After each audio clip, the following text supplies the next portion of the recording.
G'day, welcome to Mark and Sam After Work. Today I want to do a little overview on our upcoming season. We are in a year that is a little wetter, a little colder and wetter, and a bit more water around the place, a lot more growth, a lot greener, and a little bit later than normal, meaning that it's going to be a little bit longer before we get out and do our normal sort of stuff. So in that time frame, we're going to be coming up with some interesting little challenges and bits and pieces, which I hope to bring in forward over the next month or so when the clouds start to disappear and the rain actually stops and we can get out to where we can do a bit more shooting. Then there's some stuff of both the cartridges and rifles that we've got set up to go and do some ELR this season. And like I said, well, I'll bring that in to let you see that when we get the weather to do that. And I should say on that side of things, there are the folks that will say, you know, you go out there and shoot in the cloudy days and the rainy days and things like that. You know, you don't need to be so precious, you can go and do it. Well, yes, we can do it for sure, you're dead right. The thing is, we've got to take video of things. And that you need the light, you need the clear skies, you need the wind. Isn't really a problem? Well, it is, but we cope with the wind. We can even cope with the rain, but we can't cope with no light for the fact that we need to video it to show it off. So we need pretty good weather to do what we do. That aside, we've got some other bits and pieces to come up to make that work. Where in the places we can shoot into. And for those who don't understand what that means, to do extreme long range, almost the most important piece, apart from needing to have clear area where you haven't got people around or houses around or infrastructure around, all that sort of stuff, and follow through and all that side of things, you also need to have dirt to see where your impacts are. No matter how accurate you are or think you are, it is almost impossible to get onto target with the first shot in the 2,000, 2,500, 3,000, the further out you go at that point, your first shot, although it is possible, it is almost impossible through the fact of actually reading the actual wind conditions that are through the air is something that your first shot tells you, and then getting on in the second or third or whatever is very likely. But you really need to be able to see those conditions in some format. So when you can't see, and we recently have been out and tried it, little tiny patches of dirt we could get into, and we fired out there, went through 5 rounds and didn't get to see anything, and so you presume that maybe your data's wrong or maybe the wind's doing something different, and we pack up, as we've actually done that because we had clear skies. We went out and did it. One of the rifles we did was the 33XC, set up at 3,100 yards in a patch of ground where we should have been able to see, had what I felt was enough data. We couldn't see anything. We went out to target and found impacts a metre off target, which was one of those first 5 shots. I actually found 2 shots, one that was a metre off target and one that was 2 metres off target. I had moved my point of aim around, so I couldn't tell you exactly. The GoPro couldn't see them. The GoPro at target couldn't see them, but it could hear them.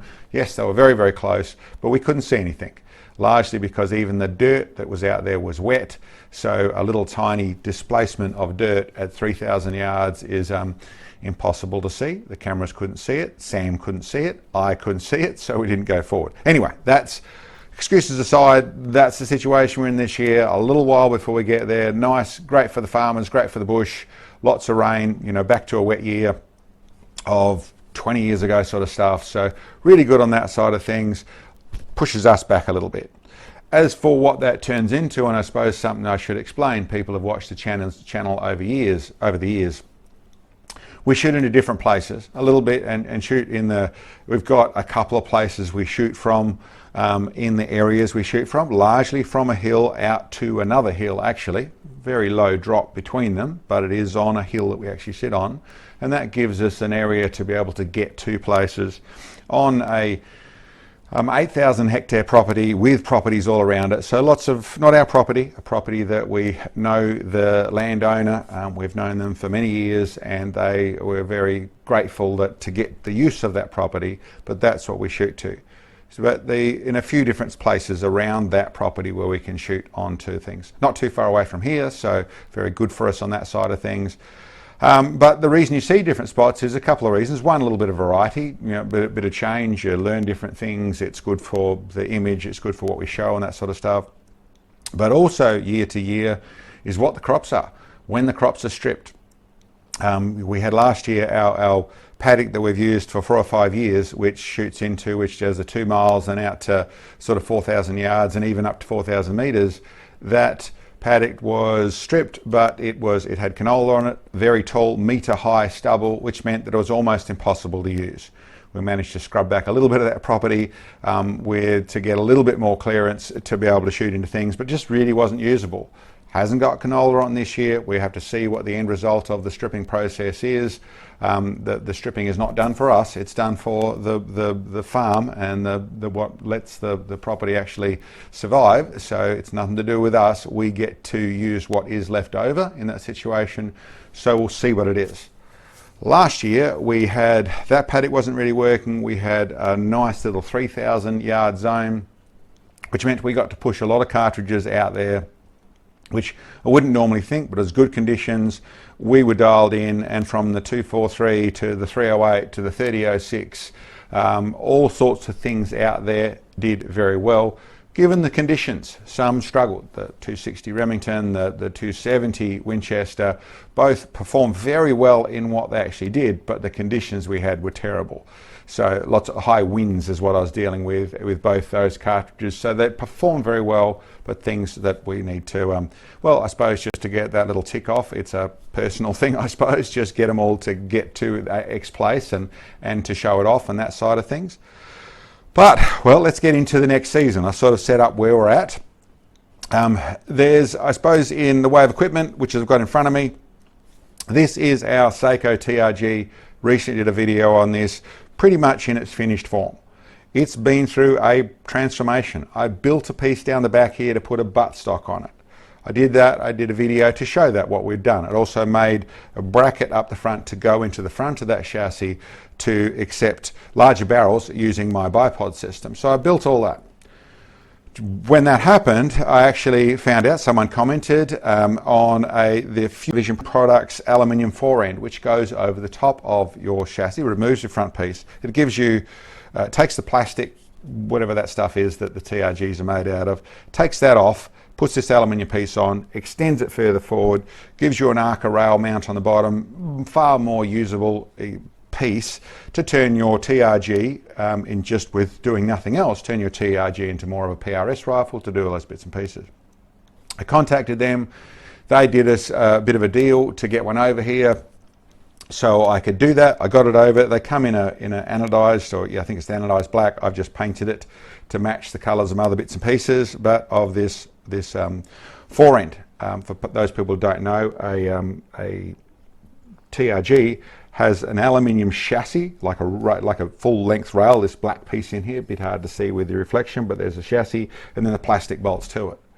Well, this bolts on top of that. I've made things that bolt directly to the actual action, and the chassis down the back here to bolt my buttstock bit on it, which is the MDT. It's the ESS off the ACC chassis is where that buttstock came from. And then this forend bolts on the front. When I did that, I put my little bracket on there. I decided, no, I can do it even better, and I've made this little mini custom guardrail on here, so that gives me a mount for the likes of the wedge or the Charlie Chirac on the front here, mounts my bipod system on here. This then runs the full, this is a nice big 29-inch barrel in a full ball barrel, one of my big thread muzzle brakes on the front of it. And yeah, voila, we have something that I think looks great. It's starting to perform. I've now got to go through a little bit of figure out different loads and things, which is the bit I'd say on that. I'm running the 300 grain burger. I will try the 300 grain quantity. What I have been running all the time is Retumbo or the 225. I'm now for this one going to try the Reloader 33.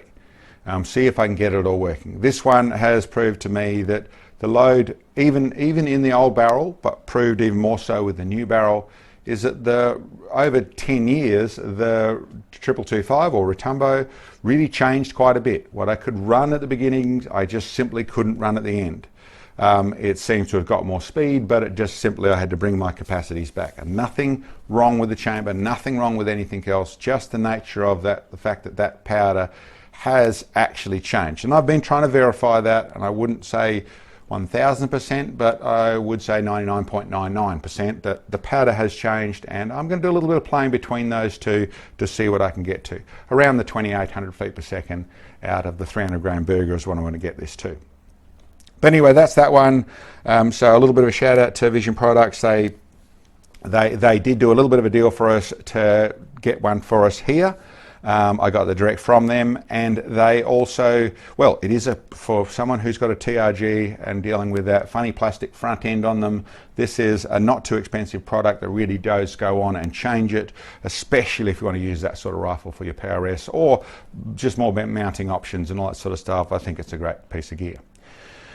Anyway, for the season coming up, there's a fair few cartridges, rifle builds around cartridges different chamberings that we started and we want to get onto and carry on. I've done a little bit more testing with them we did the first runs and they were good. So now I've just changed pressures a little bit, changed the powder around a little bit, the loads around to make them perform about as where I think they're going to be happy. We've still got to go out and test that. Well, I've done a little bit of testing, I should say, in the interim while we've been waiting for the weather to improve.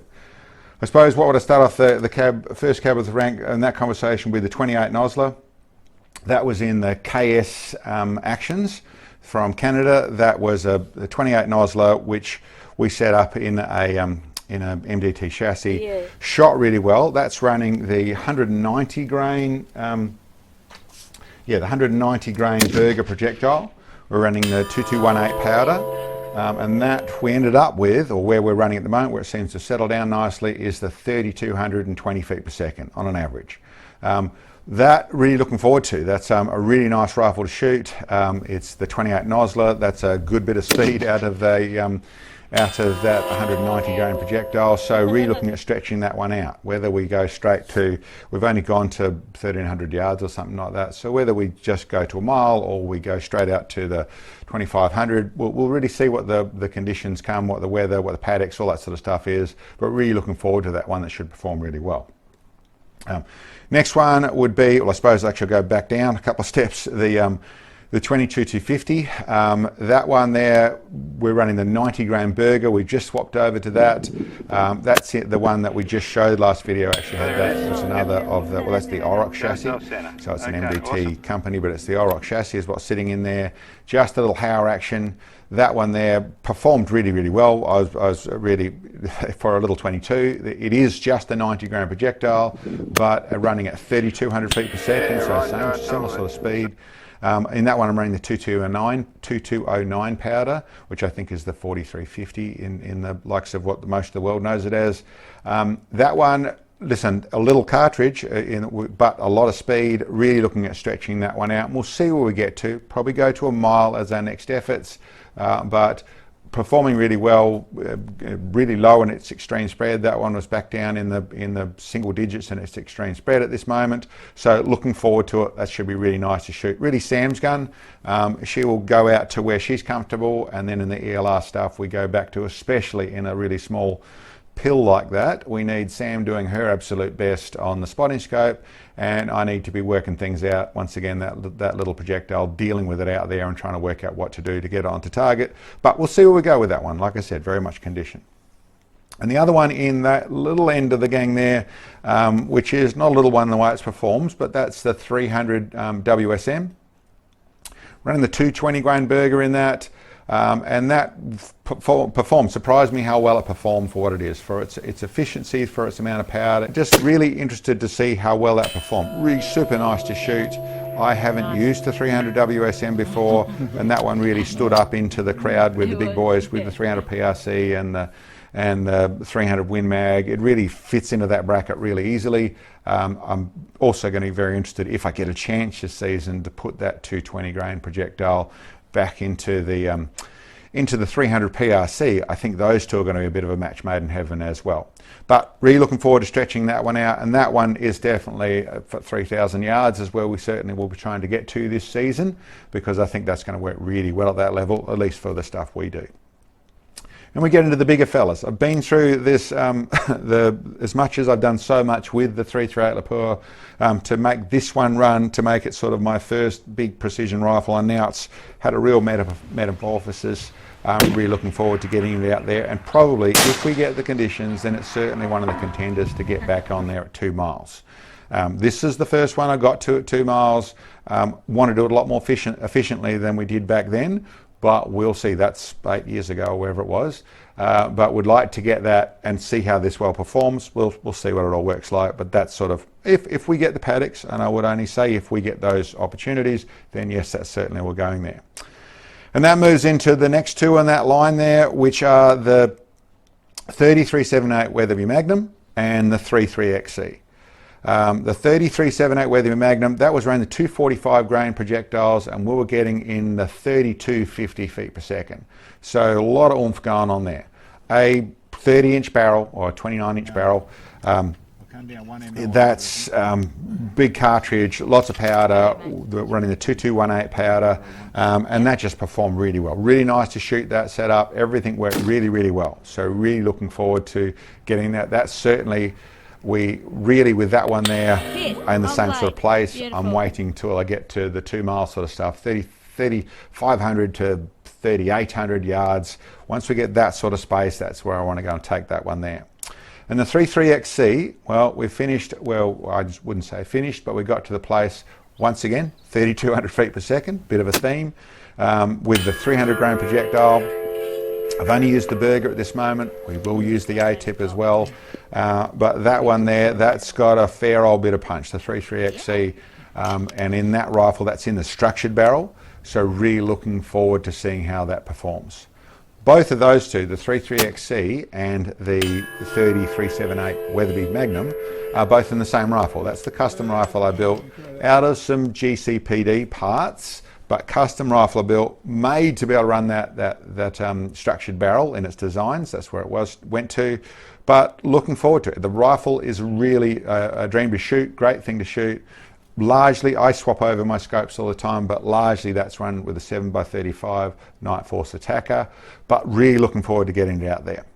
And the big lump on the end there is something I just want to get to. If we do get a nice sort of thing, I would like to sort of stretch out and get it sorted. That's the 505 Gibbs. That's just a safari rifle. That's just some offhand fun with a big thumper.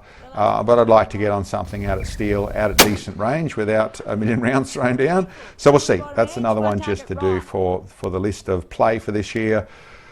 And I suppose then it fits. I don't try and really have a schedule. Those things are all in my mind. I try and fit them in. But there's a whole range of stuff from last year that we'll get back to. Like I said, the 300 PRC or the 300 Norma or the 300 Rum, the new setup for the 300 Win Mag, all those things. If those conditions are good and we get there, we can get out to the next week and do another one next week and do another one next week, then that's totally what we'll do. And equally, if we've got terrible weather and we're dealing with it, well, then we deal with what we've got to. That's the nature of this game. Certainly the way I do it is you deal with what you have and we do the best with what we can.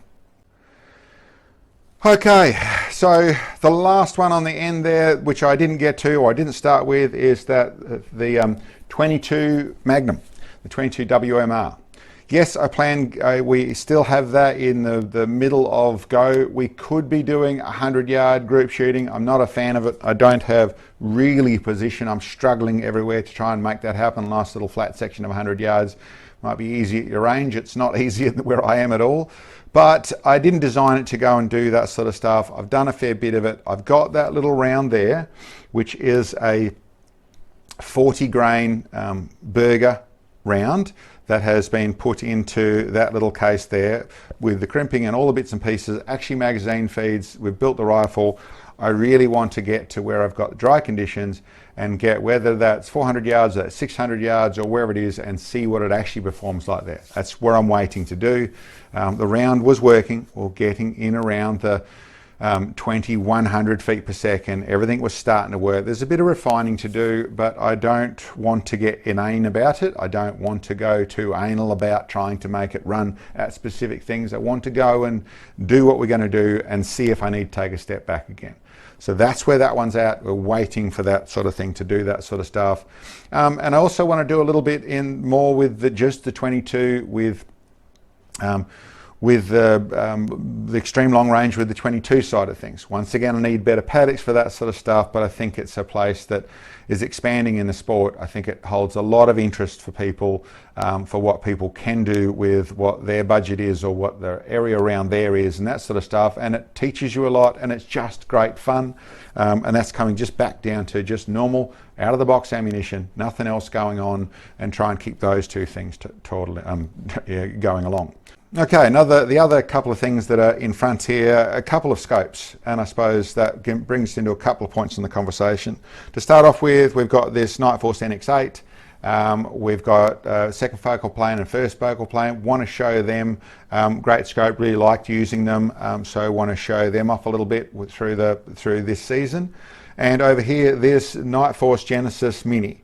This is the one that they did up for us. If you see on the other side here, they actually engraved for us, did a really good price for us. So really looking forward to showing this one here. This is adjust differently on target for people know about them with the MOA.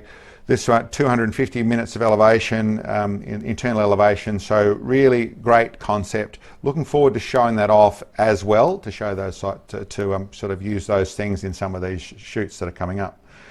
Another one that reached out to us recently, which is just recently actually, and that is John and John from Trapped Scopes. I've seen their scope before, looks like a really nice quality piece of gear, and someone actually spoke to them and said, listen, why don't you talk to Mark and Sam? They actually did, they called us up. Really impressed, a couple of very nice guys up in Pennsylvania, New York I think it is. Nice couple of guys. Very surprised at the amount of effort they put into their customer service, so really good on that side of things. So I'm really looking forward to seeing their scope. So that, hopefully, I should probably speaking too soon, it's got to come across the world. We are the other side of the world, so a real challenge for us and for people doing that sort of thing, but really looking forward to seeing it here, and hopefully that's here shortly so I can show it off. And I suppose that does bring into another part of the conversation is exactly that. For people who do want to see products, we sometimes get questions to us we'd like to see this product.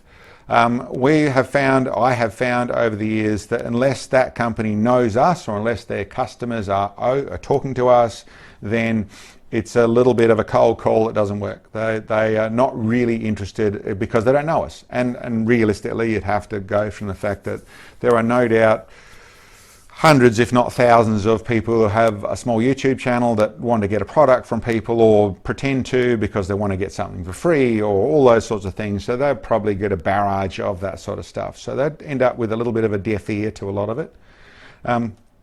So the best way that I can see to do it is if their customer base is asking to get their product reviewed or the thing they've got or the thing they're looking to get it, getting it reviewed by people and in that format by us, then them contacting us is a far more positive way to go through that process.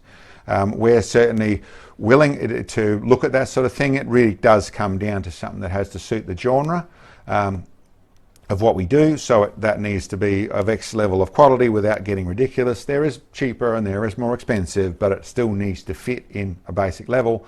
It needs to have, from internal elevation, there's features that it needs to have, and I certainly have said to some companies, listen, not at the moment, you haven't got the products at what the stuff that we need to do. It doesn't really suit our genre, it's different, yada yada. I am honest and open about it. But I suppose, and that would go into another bit, is that we should talk about the channel in general.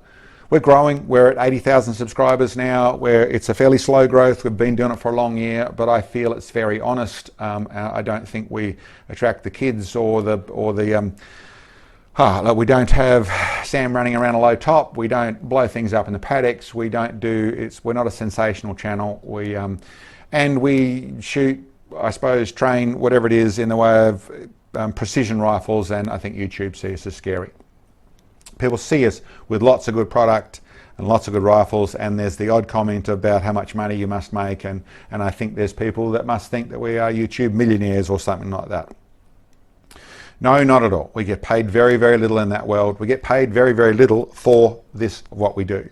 It is what we do. We work very hard by ourselves. We don't have holidays. We haven't had for 20 years sort of thing, but we enjoy what we do, but we live our life pretty close to the edge in a way of working hard to make things happen. That's not a sob story. That's just who we are. But it means that I suppose in some fashions where I'm a little bit of a rod for my own back, but it does mean that our growth, I would like it to be very honest, and I'm very proud about that side of things. So I'm very thankful and proud of our subscribers that we do have, for the bit of support we do get from be it club members or other support and that side of things. Then thank you very much for all those guys, and certainly for the very few but regular people we have. Thank you very much. You're a real help to us. It is all done with hard work, so that sort of stuff really helps. We sell products in our stores, that sort of thing, and yes, that is support to get from us, but it is not structured where there's extra money for extra support to help us here. It's its own little business. It pays its bills and it survives, but it is at that level. It isn't extra because of it, but we thank you very much also for all the people who do buy our products and like our products. That's what they're designed to do. But in that side of things, there's other interesting details that I'd say to that is when I go through our channel analytics, what it tells me, YouTube tells me all sorts of stuff all the time, but one of the details would be that 75% of viewers of all of our videos over the last more than a year are not subscribed. There's only 25% of people are subscribed. Now, thank you once again for those 25% that are subscribed, but there's a whole heap more people could subscribe. That helps. It helps in all sorts of levels. It helps in us being noticed by, yes, other people to grow the channel, but also the other manufacturers and people like that, that maybe those products you want to see, that you'd like to see us use on the channel or review on the channel or talk about on the channel. If we had more subscribers, they are more likely to be noticed or notified or whatever, or when you do ask them to look at that, then we're a bigger channel. That gives them more influence. It makes it more attractive for them to go forward. All the normal sorts of things of business. We're a little bit not normal because I don't do things I won't sell out. I will stay doing what we're doing with the integrity regardless of the pain. But like I said, not really complaining at all. It is great what we've got. It works really well and very proud of it. But like, subscribe, share, do those bits and pieces, really helps. And if you do want to support us, listen, really would help. We do spend lots on this. So we do try and show off the quality end side of things, and we want to also support and show off the middle side of things. But certainly over here in Australia, I need the manufacturers to help on that sort of stuff. Even if it's only $1,000 scope, it's still $1,000 that I have to spend to get it here. So if I can get to the point where they can send us stuff and then I can show it off, that works a lot better for us. Anyway, enough talk about money. It's not something I'm super comfortable with by any means. I think that's about what I want to tell you today. Looking forward, should be a great season, and we've just got to wait a little bit longer. Got some interesting things coming. There's some other stuff that I haven't spoken about here from some bigger ones that we hopefully will be looking at and showing off very shortly, to some stuff that I don't even know what's coming. There is a couple of places, or one place in particular said there's a couple of things coming. Can't tell me what it is, all secret, but it'll really suit us and really down our genre, so very interested to see what that is. And I got some interesting ideas of how to deal with the next month or 2 months of tall green grass and very little areas to shoot into, to make that work in something that I think will actually suit a lot of people. But those are surprises that are coming. So yeah, I suppose stay tuned.